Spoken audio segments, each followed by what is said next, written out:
உங்களோட பேர் என்னங்க? எங்கேருந்து வரீங்க? என்ன டிபார்ட்மெண்ட் எடுத்திருக்கீங்க? என் பேர் ஆஷியா பேகம். நான் தாம்பரத்துலேருந்து வரேன்.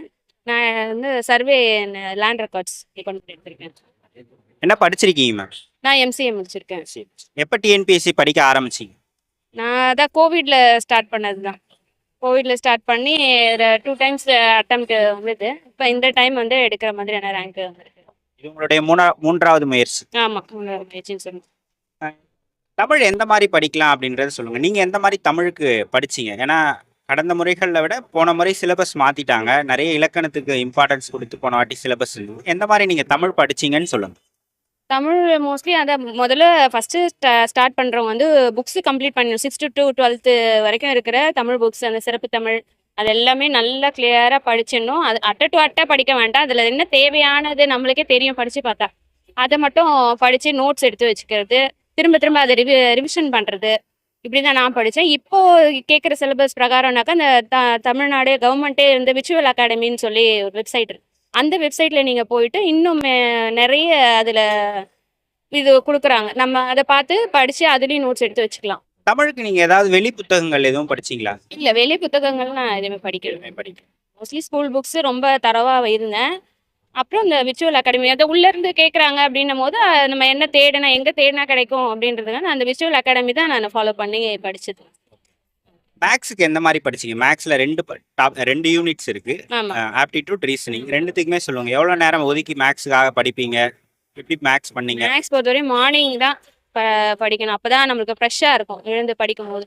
மார்னிங் ஒரு 2 ஹவர்ஸ் படித்தாலும் நல்லா தெளிவாக படிச்சுட்டு திரும்ப அதை ஒரு 2 ஹவர்ஸ் கழித்து நீங்கள் ரிவிஷன் பண்ணணும். அப்போ நம்மளுக்கு மறக்காது, அது ஞாபகத்தில் இருக்கும். போட்டு பார்ப்பீங்களா மேக்ஸ்? கண்டிப்பாக போட்டு பார்த்தா தான் நம்மளுக்கு ஞாபகமே இருக்கும். நீங்கள் அது எப்போவுமே பெண்ணு நோட்டோட தான் மேக்ஸுக்கே உட்காரணும். சும்மா நம்ம அப்படியே பார்த்துட்டு இருந்தாலாம் ஞாபகம் வராது. ஜிஎஸ்ல 6 யூனிட் இருக்கு. முன்னாடி 9 வரைக்கும் இருந்தது, அப்புறம் 6ஆ சுருக்கிட்டாங்க. 6 யூனிட்ஸ்ல நீங்க எதுக்கு முக்கியத்துவம் கொடுத்து படிச்சீங்க? குவாலிட்டி குவாலிட்டி ரொம்ப முக்கியத்துவம் கொடுத்து படித்தேன். அப்புறம் பார்த்தா எக்கனாமிக்ஸ், குவாலிட்டி எக்கனாமிக்ஸ் மெயினான சப்ஜெக்ட். சயின்ஸ் வந்து அந்த அளவுக்கு நான் படித்தது கிடையாது. அது வந்து அதான் கொஷின்ஸ் அதில் எதுலேருந்து கேட்பாங்கன்னு சொல்ல முடியாது. இதுலன்னா நிறைய கொஷின் கேட்பாங்க. அதனால நம்ம ஃபுல் அண்ட் ஃபுல் இதில் தரவாக இருந்துட்டோம்னா மீதி இருக்கிறத சும்மா மேலோட்டமாக படித்தா போதும். ஸ்கூல் புக்ஸ் தான் படிச்சீங்களா இல்ல வேற ஏதாவது சோர்ஸ் புக்ஸ் படிச்சீங்களா? ஜிஎஸ்க்கு ஸ்கூல் புக்ஸ் தான் படித்தேன்.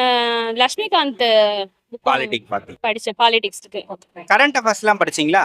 நடப்பு நிகழ்வு கரண்ட் அஃபேர்ஸ்லாம் நான் படிக்க மாட்டேன். நான் அது ஒன்றே நியூஸ் பார்க்குறது, அவ்வளோதான். அதுக்குன்னு நான் டைம் ஸ்பெண்ட் பண்ணது கிடையாது. நான் அந்த யூடியூப்ல வர்றது அந்த மாதிரி பார்த்துக்கிறது, அதுதான். கரண்ட் அஃபேர்ஸ் வந்து எப்படி கேட்பாங்கன்னு சொல்ல முடியாது இல்லைங்களா? அதனால நான் அதுக்கு ரொம்ப டைம் ஸ்பெண்ட் மாட்டேன். மேக்ஸு, இந்த தமிழ், இது ரெண்டும் தான் முக்கியமாக நான் ரொம்ப முக்கியமா படிச்சீங்க. உங்களுடைய ரிவிஷன் மெத்தட் பத்தி சொல்லுங்க. எந்த மாதிரி ரிவைஸ் பண்ணுவீங்க நீங்க? ஃபஸ்ட்டு நல்லா தரவாக படிச்சிடுவேன். தரவாக படிச்சுட்டு அதை வந்து எனக்கு எப்போ நம்மளுக்கு இது மறக்குது அது யோசிச்சு பார்ப்பேன். இது நம்ம ஞாபகத்தில் வருதா அப்படின்ட்டு. ஞாபகம் வரலன்னு சரி அதை ரிவிஷன் பண்ணுவேன். திரும்ப ரிவிஷன் அதை எடுத்து படிப்போம். ஃபுல்லாக அதை படித்ததெல்லாம் படித்து முடிப்போம் அப்படின்ட்டு அது திரும்பவும் அதை படிப்பேன். திரும்ப அதை ரீகால் பண்ணி பார்ப்பேன். அது திரும்ப ஞாபகம் வந்ததுன்னா ஓகே, அடுத்தது மூவ் பண்ணுவேன். திரும்ப ஞாபகம் வர வரைக்குமே நான் அதை மட்டும்தான் படிப்பேன். முதல் 2 முயற்சியில என்ன தப்பு பண்ணதா நினைக்கிறீங்க? ஏன் அந்த வாட்டிலாம் வெற்றி பெற முடியலன்னு நினைக்கிறீங்க? தப்பு பண்ணதுன்னா ரிவிஷன் பத்தல, டைம் வந்து கரெக்டாக நான் அலாட் பண்ணி படிக்கல, அதுதான் மெயின். ஆமாம், டைம் ஹவுஸ் ஒய்ஃப்ன்றதுனால கொஞ்சம் வேலைகள் இருக்கும். தடவை கொஞ்சம் ஹெல்ப் பண்ணாங்க மாமியார், வீட்டுக்கார், அவங்களாம் கொஞ்சம் சப்போர்ட் பண்ணதுனால என்னோடைய டைமை கரெக்டாக மேனேஜ் பண்ணி எனக்கு படிக்க முடிஞ்சுது. ரிவிஷன் தான் மெயின். ரிவிஷன் பண்ணணும், படிச்சுட்டே இருந்தால் மட்டுமே பண்ண முடியாது. இப்போ உங்களுக்கு எல்லா நாளுமே புத்துணர்ச்சியா நம்ம படிப்போம்னு சொல்ல முடியாது. சில நாட்கள் சோர்வா இருக்கும், படிக்கிற நேரம் கிடைக்காது. கண்டிப்பா உங்க செல்ஃப் டவுன் ஆனா நீங்க எப்படி உங்களை மோட்டிவேட் பண்ணிப்பீங்க? படிக்கவே தோணலை அப்படின்னா? படிக்கவே தோணலை, நம்ம ஒரு டைம் டேபிள் போட்டு வைப்போம்ல, இன்னைக்கு இது முடிக்கணும் அப்படின்ட்டு, அதை எடுத்து பார்ப்பேன். இது நம்ம இன்னைக்கு முடிச்சோமா, இதை முடிக்கலையே, சரி முடிப்போம், இதை முடிக்கணும். அதுக்கு தான் அந்த டைம் டேபிள் போடுறது. இதை நம்ம இன்னைக்கு முடிக்கணுன்ற ஒரு டைம் டேபிள் போட்டால் மட்டும்தான் நம்மளால அதை படிக்கவே முடியும். சும்மா நம்ம நாளைக்கு பார்த்துக்கலாம் அது படிக்கவே முடியாது. Time table main. நீங்க ஒரு கல்லூரியெல்லாம் முடிச்சுட்டு எத்தனை ஆண்டுகள் கழிச்சு திரும்ப படிக்க ஆரம்பிச்சீங்க மேம்? ரொம்ப 10 இயர்ஸ் ஆயிடுச்சு. மேரேஜ்க்கு அப்புறம் தான் நான் படிக்கவே ஆரம்பிச்சேன். 10 இயர்ஸ்க்கு அப்புறம் தான் படிக்க ஆரம்பிச்சேன். ஓகே. டிஎன்பிஎஸ்சின்ற ஒரு தாட் வந்தது 10 இயர்ஸ்க்கு அப்புறம் தான். கல்லூரிலாம் முடிச்சு கல்யாணம் ஆயிட்டு அப்புறம் 10 வருஷம் கழிச்சு படிக்க ஆரம்பிச்சு. அப்ப 10 வருஷம்னா புக்கோட டச்சே இருக்காது. அப்ப கஷ்டமா இருந்திருக்கும் ஆரம்பத்துல. எப்படி அது? ஆரம்பத்துல கஷ்டமா தான் இருந்தது. அந்த நம்ம வந்து கிளாஸ் ஒண்ணு ஜாயின் பண்ணாதான் அந்த நம்மளுக்கு கிடைக்கும். மோட்டிவேட்டே ஆகுவோம். கிளாஸ்ல அவங்க பேசுறது, அவங்க வந்து ஒரு குறிப்பிட்ட சப்ஜெக்ட்ஸ் இத படிச்சுட்டு வாங்க நாளைக்கு டெஸ்ட் அப்படின்னு சொல்லும்போது தான் நம்மளுக்கு இந்த டெஸ்ட்ல சரி இந்த ஒரு சின்ன போர்ஷன்ல நம்ம நல்ல மார்க் வாங்கணும் அப்படின்ற ஒரு தாட் வந்து நம்ம அத படிக்கிறது. என்ன தாட்ல டிஎன்பிஎஸ்சி படிக்கலாம்னு ஆரம்பிச்சீங்க? என்ன இன்ஸ்பிரேஷன் ஆச்சு? எதனால வரணும்னு நினைச்சீங்க? இன்ஸ்பிரேஷன் என்ன எனக்கு கவர்மெண்ட் ஜாப்னா பிடிக்கும். போனோம் போனா கவர்மெண்ட் ஜாப் போனோம். என்னன்னா ஹஸ்பண்டோடைய மோட்டிவேஷன் தான். கவர்மெண்ட் ஜாப் போணும். வேற பிரைவேட் ஜாப்ல அந்த அளவுக்கு ஒரு மரியாதை இருக்காது. கவர்மெண்ட் ஜாப்னா ஒரு மரியாதை இருக்கும். பசங்களும் நம்மள பின்னாடி தொடர்ந்து வழி நடத்தலாம்ல அவங்களையும். ஸோ அதனால. ஓகே. மொபைல் டிஸ்ட்ராக்ஷன் இருந்திருக்கா உங்களுக்கு? கண்டிப்பா இருந்திருக்கு. அது நம்ம அந்த பக்கத்துல வைக்காம இருக்கிற வரைக்கும் பிரச்சனை இல்ல. ஏன்னா 10 வருஷங்கள் நிறைய ஃபோன், டிவி அந்த மாதிரியே கண்டிப்பா அது இருக்கதான் செய்யும். ஒரு ரிலாக்ஸேஷனுக்காக ஒரு 10 மினிட்ஸ் ஒரு ஹாஃப் அன் ஹவர் வரைக்கும் பார்ப்பேன்.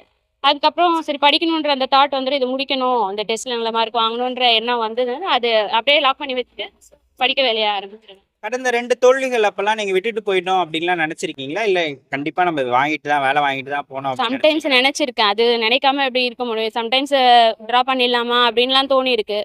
அப்புறம் யோசிச்சேன். நம்மளுக்கு வந்து இதுதான் நம்மளுடைய ட்ரீமு. நம்ம சின்ன வயசுலேருந்து இது நம்ம நினைச்ச ஒரு ட்ரீமு. நம்ம ஏன் விட்டு போனோம்? ஏன் விலகணும்?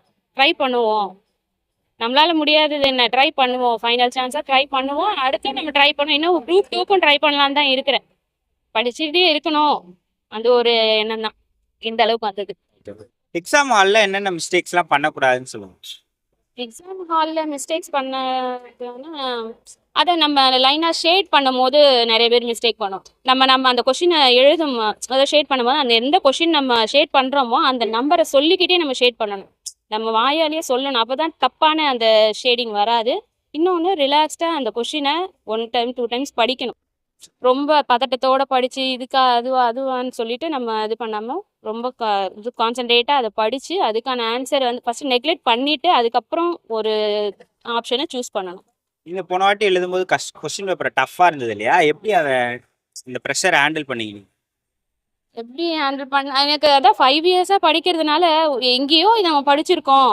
அப்படியே அந்த தாட் தான். உடனே நம்ம படிச்சு பண்ண முடியாது. 5 இயர்ஸா படிச்சது எங்கேயோ ஆனா எவ்வளோ படிச்சிருப்போம்.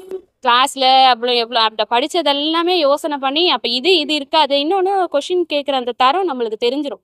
5 இயர்ஸா நம்ம ஒரு எக்ஸாம் அட்டெண்ட் பண்ணும்போது இந்த தரத்துல கேட்பாங்க. அப்ப இந்த ஆப்ஷன்ஸ் எல்லாம் இவங்க இப்படி வைப்பாங்கன்ற ஒரு ஒரு ஐடியா நம்மளுக்கு தெரிஞ்சிரும். அவங்க எப்படி கேட்பாங்கன்ற ஒரு ஐடியா வந்துரும். அதபடி தான் நம்ம வந்து ஷேட் பண்ணி பண்ணது. இந்த மூமெண்ட் எப்படி இருக்கு? ஒரு 5 வருஷம் போராடி வாங்கிட்டீங்க. ரொம்ப சந்தோஷமா இருக்குது. ஹஸ்பண்டுக்கு தான் வெயிட் பண்ணிட்டு இருக்கேன். இன்னும் காணோம். சொல்லிட்டீங்களா எல்லார்கிட்ட வீட்ல? சொல்லியாச்சு. நிறைய இப்ப திருமணமான பெண்கள் படிக்கிறாங்க. அவங்களுக்கு என்ன ஆலோசனை இல்ல சஜஷன் சொல்லுவீங்க? எப்படி படிக்கலாம் அப்படின்னா? நீங்க செய்யற வேலைய முதல்ல அதை எப்படி முடிக்கணுன்றத பிளான் பண்ணுங்க. எந்த டைம்குள்ள முடிக்கணுன்றத பிளான் பண்ணிட்டு, அப்புறம் என்ன படிக்கணுன்றத பிளான் பண்ணுங்க. அப்படி பிளான் பண்ணி படிச்சாவே நம்மளால படிக்க முடியும். கண்டிப்பா முடியும். நம்மளால முடியாது எதுவுமே கிடையாது. உண்மையிலேயே எவ்வளோ பேர் எவ்வளோ சாதிக்கிறாங்க. அட்லீஸ்ட் நம்ம புக்கு அது படிச்ச புக்கு தான் படிக்க போறோம். திரும்ப எடுத்து அதை படிக்கலாம். நீங்க அதை என்னடா இது படிச்சுட்டே படிக்கிறோமேன்ட்டு அப்படி நினைக்காதீங்க. படிக்க படிக்க படிக்க படிக்கதை நம்ம மைண்ட் வந்து அதை வந்து அப்சர்வ் பண்ணிக்கிட்டே இருக்கும். அது மறக்கவே மறக்காது. இந்த ஸ்கூல்ல படிச்சது தான் நம்ம இப்ப படிக்கிறோம். ஆனாலும் கூட அப்ப படிச்சதை விட இப்ப வந்து எப்படி சொல்றேன்னா, உங்களோட நாலேஜ் இம்ப்ரூவ் ஆயிருக்கா? பிளஸ் செல்ஃப் கான்ஃபிடன்ஸ், மத்தவங்க கிட்ட பேசுற விதம் அதெல்லாம் உயர்ந்திருக்குன்னு நினைக்கிறீங்க? கண்டிப்பா படிப்பால தானே எல்லாமே கிடைக்குது. படிப்பு தான் நம்மளுக்கு எல்லாமே சொல்லி தருது. செல்ஃப் கான்ஃபிடன்ஸ் நம்ம படிப்பால தான் வருது. கண்டிப்பா இந்த வேலையால என் பசங்களுக்கு அவங்களுக்கு ஒரு மோட்டிவேஷனா இருக்கும்னு நான் நம்புறேன். அவங்களுக்காக தான் மெயினா இதை சூஸ் பண்ணதே. இப்ப நம்ம அம்மா மாதிரி நம்ம படிக்கணும்ன்ற ஒரு தாட் வரும்ல, அதனாலதான். உங்க கணவர் எல்லாரும் சப்போர்ட் பண்ணாங்களா? உங்களுக்கு உறுதுணையா இருந்தாங்களா? ஆமா, அவங்க சப்போர்ட் இல்லைன்னா இதெல்லாம் சாத்தியமே கிடையாது. இப்ப படிக்க உட்கார்றேன்னா இதை செஞ்சு கொடு, இதை பண்ணி கொடுன்னு அவங்க சொன்னாங்கன்னா நான் எப்படி படிக்க முடியும்? அவரே சமைச்சுப்பாரு. மற்ற வேலைகள் மட்டும் தான் நான் சமையல் வேலை அவங்க, மற்ற வேலைகள் எங்க மாமியார் செய்திருவாங்க.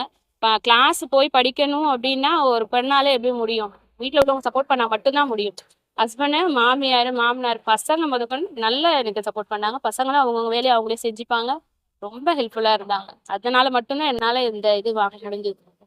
இந்த பயணத்துல நீங்க யாருக்கு நன்றி சொல்லணும்னு நினைக்கிறீங்களோ சொல்லலாம். ஹஸ்பண்டுக்கு ஃபர்ஸ்ட் சொல்றேன். அவர் தான் இது ரொம்ப உறுதுணையா இருந்திருக்காரு. அதுக்கப்புறம் எங்க மாமியார், எங்க மாமனார்